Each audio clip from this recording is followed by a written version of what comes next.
Boa noite a todos. Sejam todos muito bem-vindos, então, à nossa casa. Para a noite de hoje, eu trouxe esse tema para que a gente possa refletir. É um tema que está muito nas redes sociais, está muito na nossa vida atualmente, né? Então, a ideia é a gente estudar esse tema, né, juntamente com vocês. Para que a gente possa compreender ele, vamos iniciar primeiramente com a nossa oração, né, que é o nosso, como é de praxe, né, eu convido a todos que leve o pensamento a Deus, a Jesus, com toda a nossa fé, com toda a nossa concentração, agradecendo primeiramente a oportunidade que temos de nos reunir aqui nessa casa de orações e de estudos, nessa casa de Deus, para que possamos nessa noite, né, bem ouvir, bem compreender e, se possível, que possamos refletir, levar para a nossa casa, para o nosso dia a dia, aquelas lições que possam nos ser úteis, que possam nos auxiliar nessa caminhada que temos aqui sobre a terra. Possamos então ter uma boa reunião em paz e harmonia. Que assim seja. Então, como eu já estava iniciando, é um tema espinhoso, digamos assim, né? Para que a gente possa compreendê-lo, é necessário que a gente se posicione como espírito, né? A doutrina espírita nos ensina que somos espíritos imortais. Porém, estamos aqui, né, nessa vida, nessa reencarnação, nesse tempo, vivendo neste corpo material, né? E os nossos olhos são materiais, as nossas dores são materiais. Mas esses olhos materiais e essas dores vão ficar. E o que vai permanecer é o espírito, é a nossa inteligência, é o nosso ser interior, né? Que não é possível de ser arrebatado, né, pela morte. E para que a gente possa iniciar, então, eu pensei em falar um pouco sobre Deus, né? Nos imaginando na vida do espírito, não tem como a gente não falar em Deus, né? O Criador do universo, o Criador de tudo que existe, e para que a gente se posicione, né? Então essa foto, tirada pelo telescópio James Webb, né? O telescópio mais potente da atualidade, que dá para enxergar então as nebulosas, ou seja, os conjuntos de galáxias. E essa foto ali, na verdade, é a foto da nossa galáxia, da Via Láctea. Aqui, então, está a nossa galáxia com 2 bilhões de estrelas, como o nosso Sol, né? E ali estamos nós, um desses pontinhos aqui, né? O nosso Sol, que aliás é um dos menores, né, da nossa Via Láctea. E para termos uma ideia da grandiosidade de Deus, eu quis mostrar essa foto da grandiosidade da galáxia. A nossa galáxia, ela tem uma altura de 4.000 anos-luz, ou seja, se nós atravessássemos a nossa galáxia de baixo a cima, seria 4.000 anos-luz de viagem. E de um lado ao outro, 100.000 anos-luz de viagem. Para que a gente possa entender um pouquinho mais, quanto é 4.000 anos-luz de viagem, né? É a velocidade da luz, então viajando na velocidade da luz. 4.000 anos. É muito grande. Então, o nosso sistema solar vira um grãozinho de areia ali nessa foto, né? E nós estamos ali dentro do planeta Terra, que é um astro pequeno dentro do nosso sistema solar. A ciência tem nos auxiliado de sobremaneira a compreender Deus, né? Porque quando a gente olha o equilíbrio do nosso sistema solar, como que os planetas estão ali em equilíbrio, o equilíbrio da nossa Via Láctea, o equilíbrio do nosso universo, né? É que a gente pode posicionar Deus no lugar dele, né? Como sabendo o que faz, como o Criador, né? E crer nisso, né? Analisando o aspecto macro nessa foto, nos posicionamos ali. Mas nós poderíamos ir também para o aspecto micro, né? Penetrando no mundo microscópico, onde o nosso organismo é composto por 100 trilhões de células, e que em cada célula do nosso organismo vivem três seres vivos, 3 bactérias ou vírus, ou para cada nossa célula que existe 3 micro-organismos vivos no nosso organismo. E eles convivem em harmonia. Existe ali um sistema imunológico, né, controlando isso. Existe um equilíbrio, tanto no macro quanto no micro. Existe alguém que pensou em tudo isso. Não está muito no controle das nossas ações, do nosso pensamento, da nossa vontade, esse equilíbrio. Por mais que a gente se esforce e que a ciência nos auxilie no conhecimento dessas coisas, existe algo mais que faz esse controle, esse equilíbrio, que pensou em tudo isso, que criou tudo isso, e para mim e para muitos pensadores é um ser superior, né? Que inclusive tem sob o seu controle essas coisas que fogem ao nosso controle, ao nosso equilíbrio, à nossa razão, à nossa mão, né? Então, para que a gente possa falar dos flagelos destruidores que estamos passando, né, dessa catástrofe única, né, no nosso país, enorme, vamos nos localizar submissos a Deus, o Criador, né, submissos às suas leis, para que a gente possa... isso tudo está naquele primeiro livro lançado por Allan Kardec em 1857, né, o Livro dos Espíritos, que é um tratado. Ali na primeira página ele diz, né, que o aspecto filosófico desse tratado, e realmente é um tratado de filosofia porque ele traz e explica serenamente todas aquelas questões que todos os pensadores de todo o nosso planeta que já viveram aqui se debruçaram, muitas vezes não conseguiram resolver, né? Sobre a vida e a morte, sobre o conhecimento, né? Então, além de ser esse tratado de filosofia, ele também tem os outros 2 aspectos, né? O de ciência, de estudo, e o religioso. Então ele faz essa associação nesse livro desses 3 aspectos, que são capazes, então, de nos explicar de maneira razoável o porquê dos flagelos destruidores e como devemos encarar essa situação que estamos passando, né? Então existe uma série de leis que digamos assim, que participam desse equilíbrio do universo macro e do micro, né?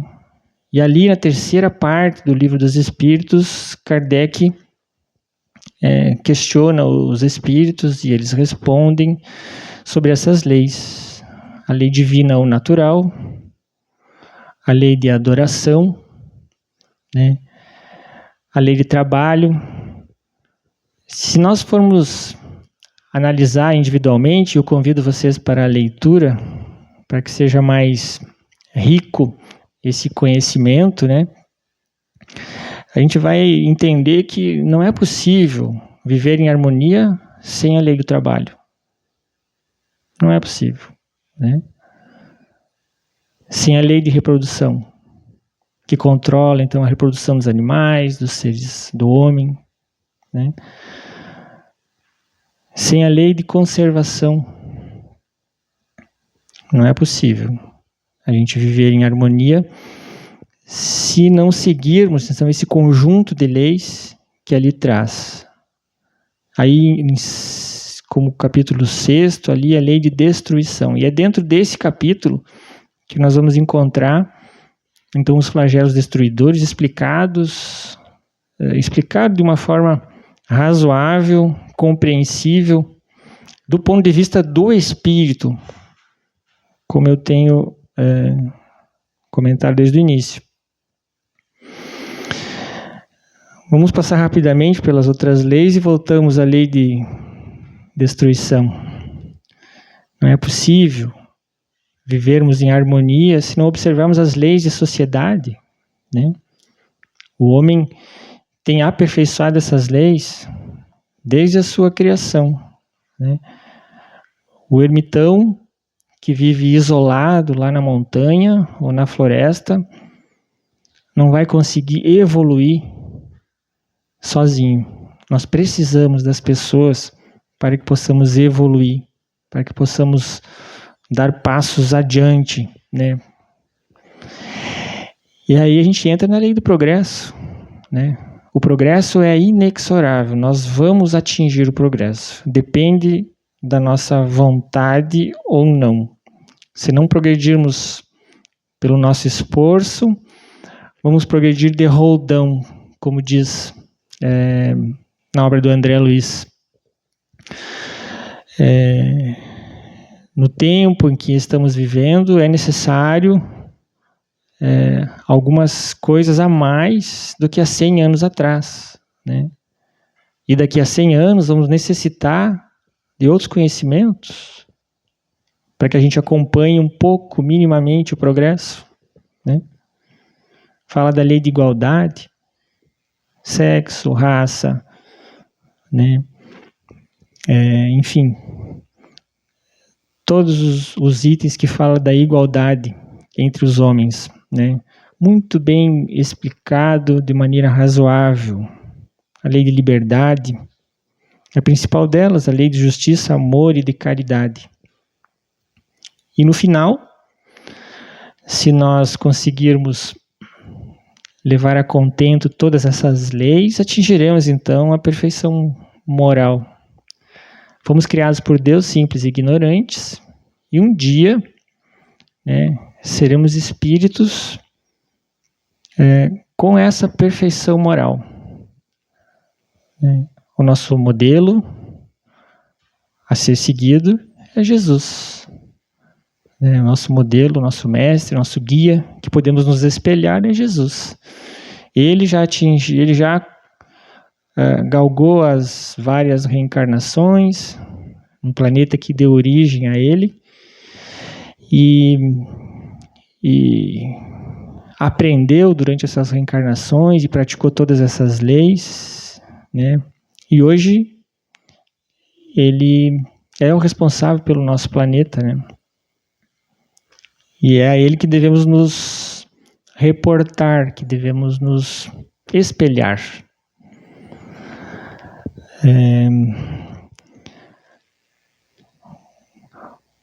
Voltando então lá à lei de destruição, para que a gente possa compreender, Kardec fez essa questão aos espíritos, lá essa pergunta aos espíritos, lá na questão 728. É da lei de natureza a destruição? E os espíritos respondem, Preciso é que tudo se destrua para renascer e se regenerar. Porque o que chamais destruição não passa de uma transformação, que tem por fim a renovação, a melhoria dos seres vivos.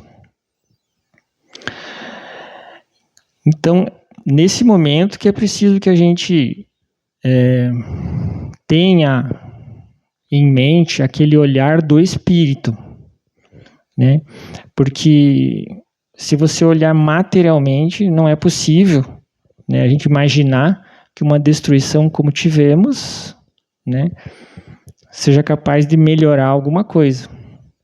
Esses olhos materiais não conseguem entender isso. Não é possível compreender que o esforço de uma vida toda de trabalho ali, né, tanto naquelas indústrias, nas casinhas das pessoas mais simples, né, que foram arrastadas, destruídas, seja para melhor, né? Mas é preciso imaginar a reencarnação, é preciso imaginar essa caminhada do espírito, que aqui na Terra vai passar por várias experiências, né? Várias experiências.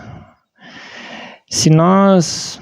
eu vou fazer um exercício com vocês para que a gente lembre da Segunda Guerra Mundial, que foi uma das piores tragédias. Se aqui nós tivemos perda material e algumas vidas, né, um pouco mais de uma centena, na Segunda Guerra Mundial foram mais de 60 milhões se não me engano, 60 milhões de pessoas que desencarnaram, né, e as perdas materiais foram enormes. Países como França, Inglaterra, Alemanha, Polônia, foram totalmente destruídos. Japão teve 2 bombas nucleares, né, que destruíram com cidades lá. Então, uma destruição muito maior, né? Mas esses países que foram mais destruídos, a partir daquela destruição, houve uma renovação, houve uma transformação, houve uma regeneração, houve um renascimento, como diz ali na pergunta, na resposta dos espíritos. É preciso que tudo se destrua para renascer e regenerar. E logo em seguida, da Segunda Guerra Mundial, os países que despontaram ali, os países mais desenvolvidos, foram aqueles mais, né, destruídos, né? Então, a princípio, com olhos materiais, não conseguimos enxergar. Mas logo ali na frente, é possível ver os resultados da destruição. Houve aquela destruição, mas o resultado foi um grande progresso, né? Analisando esse aspecto desse exemplo, né? Eu me lembro de uma história de um mestre oriental que viajava com 2 discípulos e anoiteceu e eles enxergaram uma luzinha na beira da estrada, um pouco mais assim, e chegaram para pedir ali aquela noite de repouso, né? A família muito humilde, muito pobre, recebeu o mestre e os seus discípulos com muita alegria, né? Com aquela humildade que lhes era peculiar. Ali passaram a noite, conversaram, e a família contou, o chefe da família contou que o único bem daquela família, que era muito pobre ali, era uma vaquinha que todos os dias eles ordenhavam, né? Dava o queijinho, dava ali propiciava o alimento para aquela família. Muito bem. O mestre ficou meio penalizado, pensativo, mas no dia seguinte, cedo, eles acordaram e saíram. Se despediram, agradeceram. E no caminho que eles estavam indo, a vaquinha estava lá, próxima do despenhadeiro. Então o mestre ordenou aos seus discípulos que fossem ali e empurrassem a vaquinha no despenhadeiro. E os discípulos ficaram, mas mestre, como que poderíamos fazer isso? Fomos tão bem recebidos por essa família, vamos fazer uma barbaridade dessa? Vão lá e façam. E os discípulos foram lá e fizeram. Empurraram a vaquinha que se estatelou lá no fundo. 3 anos depois, eles estavam novamente em peregrinação, o mesmo trio, quando chegaram na mesma casinha para pedir pouso, né? Se surpreenderam com o progresso. Nossa, tinha uma casa melhor, mais ampla, com carro na garagem. Agora eu vou exagerar, tinha piscina, estava muito melhor a casa, muito melhor. Aí eles chegaram, foram prontamente reconhecidos, né?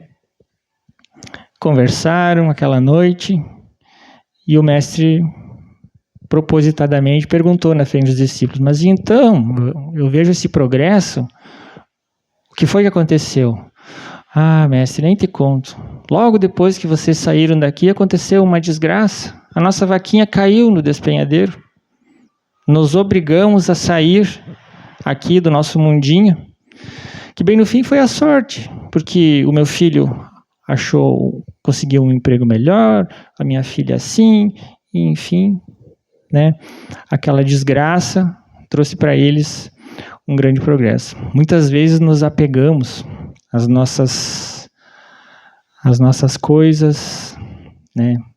A nossa visão estreita dos nossos olhos materiais e não temos capacidade de enxergar ali adiante, né? E é disso, né, que a lei de destruição fala. Na questão 737, um pouco mais adiante ali, ainda dentro dos flagelos destruidores, Kardec pergunta, mas com que fim fere Deus a humanidade por meio de flagelos destruidores? Aí a resposta dos espíritos é para fazê-la progredir mais depressa. Para fazê-la progredir mais depressa. Já não dissemos ser a destruição uma necessidade para a regeneração moral dos espíritos? Cada vez que destruímos esse corpo através da morte, ou seja, que o corpo é destruído tanto dos animais irracionais quanto dos homens, né? Sofremos um impacto, né? E esse impacto nos impulsiona para frente, né? Então, um pouco mais atrás, ali nas questões 734, se não me engano, Kardec pergunta sobre os animais, né?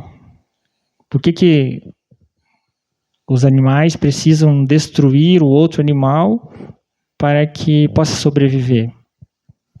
Exatamente por isso. O animal, quando é destruído, para que sirva de alimento para outro animal, ele sofre aquele impacto, né, da morte e logo ele reencarna, né? Ele passou por aquela experiência daquele animal, depois reencarna, talvez passando por uma nova experiência, um outro tipo de animal. E assim também somos nós. Porque aqui ele está falando da necessidade da regeneração moral, a destruição para a necessidade da regeneração moral. Então, todos nós temos um planejamento reencarnatório, viemos para cá com alguns objetivos. Família, trabalho, são os principais. Muitas vezes conseguimos esses objetivos, nos damos por satisfeito, né? E ficamos ali, naquela zona de conforto. Naquela zona em que, eu não preciso mais nada. Eu estou bem. Já tenho uma boa conta bancária, já tenho minha família, já tenho a minha casa, já tenho uma situação estável. Para que progredir mais? Né? Aí a providência divina nos dá uma mãozinha. Muitos não conseguem cumprir o planejamento reencarnatório, né? Mas, né, muitos de nós nos acomodamos naquela situação. E aí a providência divina, quando acha que é possível um progresso ainda para progredir mais depressa, manda uma ajudinha. Com os olhos materiais, não é possível enxergar isso, né? Somente com os olhos espirituais. Por isso eu disse no início que é um assunto delicado, espinhoso, é um assunto que para que a gente possa compreender, é preciso se posicionar como espírito, né? Então, em cada nova existência, subimos um degrau na escala do aperfeiçoamento. Preciso é que se veja o objetivo para que os resultados possam ser apreciados.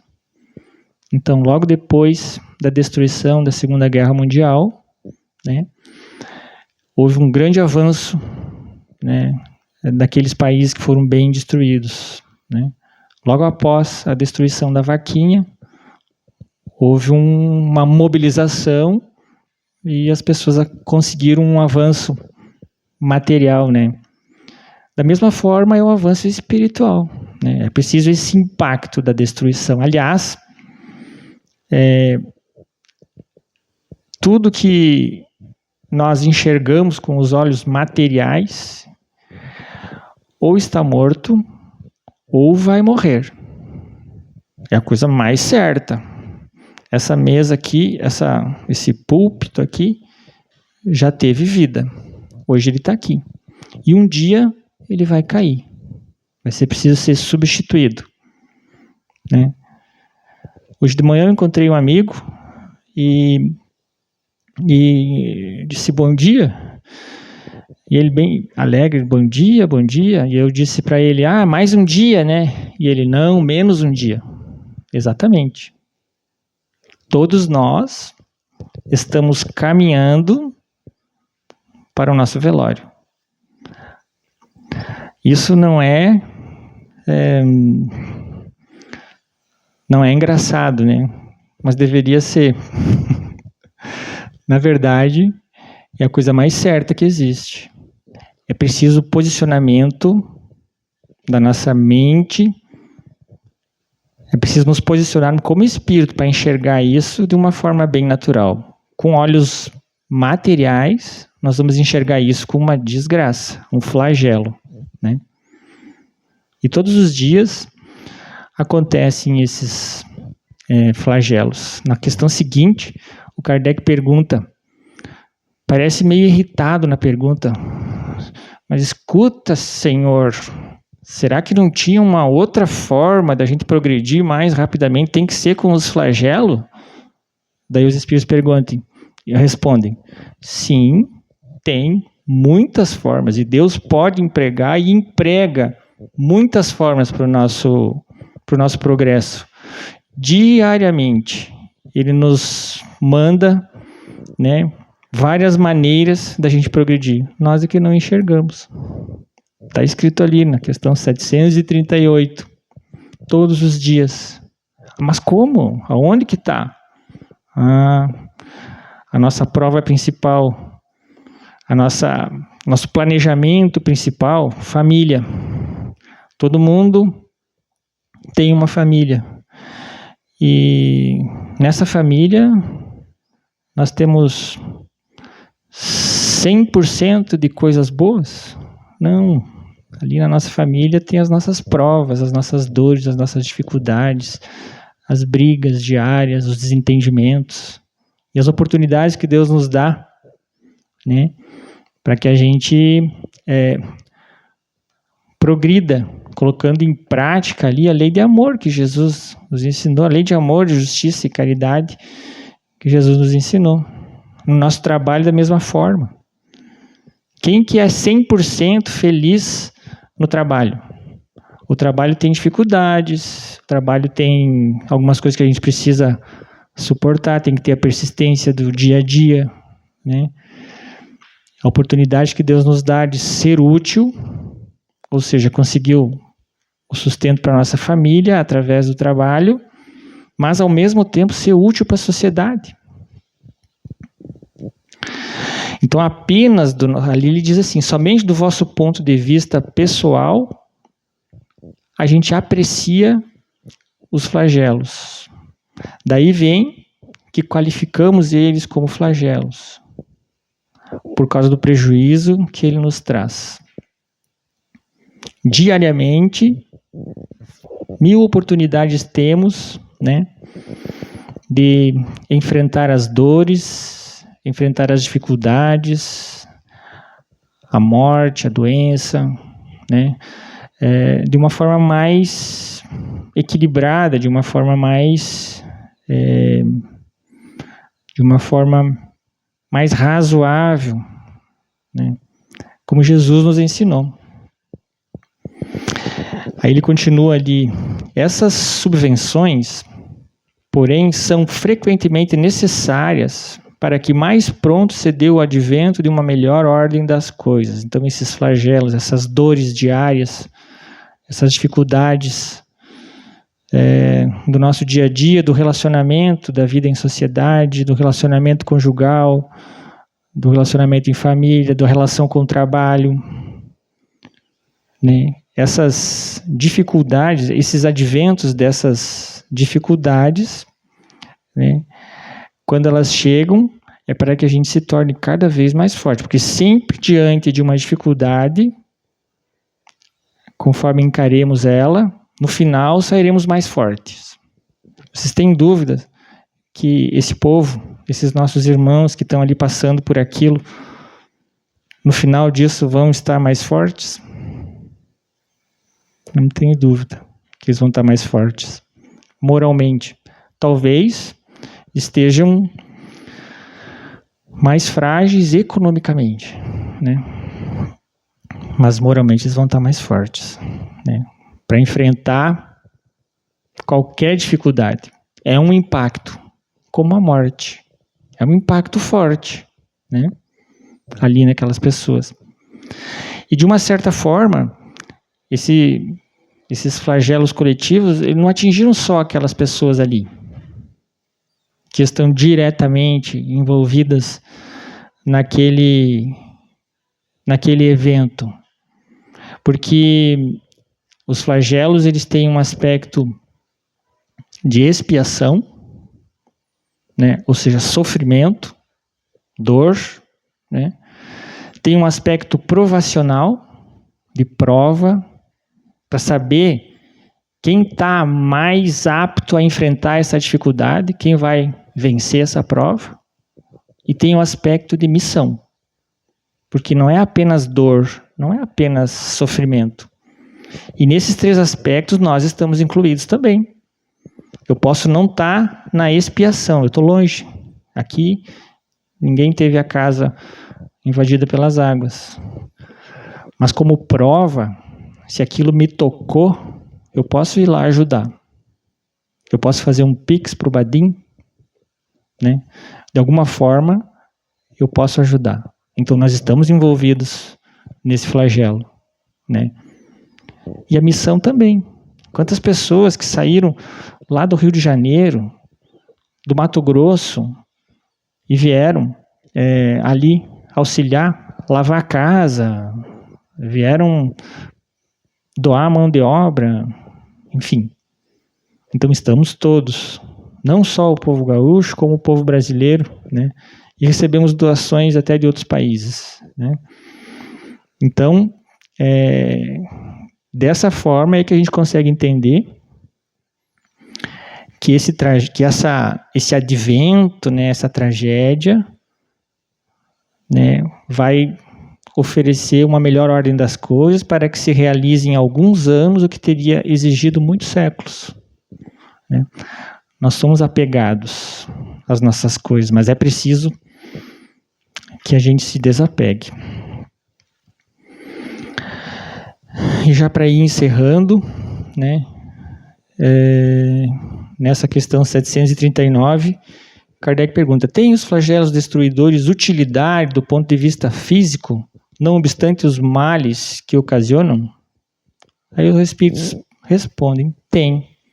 Muitas vezes mudam as condições de uma região, mas o bem que deles resulta, só as gerações vindouras experimentam. Talvez fosse necessário agora ali essa destruição, para que futuramente as gerações possam enxergar, né, esses benefícios. Não é possível enxergar benefício com olhos materiais. Não é possível, né? E eu trago para vocês essa oração para nós fazermos o nosso encerramento, em que do Parnaso de Além-Túmulo, primeira obra psicografada pelo nosso querido Chico Xavier, né, que é um outro exemplo a ser seguido, né? Ou pelo menos nós podemos conhecer a obra dele e aí se animar a seguir o exemplo de Jesus, porque ele, na humildade dele, diz que ele era muito pequenininho, né? Mas nessa oração, que agora eu perdi o autor, né? Vai ficar uma pesquisa de cada um, quem quiser. Só ir lá, bem no finalzinho da obra do Parnaso de Além-Túmulo, e vai estar. Que diz assim: Pai nosso que estais nos céus, na luz dos sóis infinitos, Pai de todos os aflitos, deste mundo de escarcéus, santificado Senhor, seja o teu nome sublime, que em todo o universo exprime concórdia, ternura e amor. Venha ao nosso coração o teu reino de bondade, de paz e de caridade, de claridade, na estrada da redenção. Cumpra-se o teu mandamento, que não vacila e nem erra, nos céus como em toda a terra, de luta e de sofrimento. Evita-nos todo o mal. Dá-nos o pão no caminho, feito na luz, no carinho, do pão espiritual. Perdoa-nos, meu Senhor, os débitos tenebrosos, de passados escabrosos, de iniquidade e de dor. Auxilia-nos também, nos sentimentos cristãos, a amar nossos irmãos que vivem longe do bem. Com proteção de Jesus, livra nossa alma do erro, sobre o mundo de desterro, distante da vossa luz, que a nossa ideal igreja seja o altar da caridade, onde se faça a vontade do vosso amor. Assim seja. Então, meus irmãos, com pensamento elevado, agradecemos a oportunidade de estarmos juntos, da presença de todos. Que Jesus nos acompanhe, nos abençoe, nos guarde. Muita paz e muita luz a todos. Que assim seja.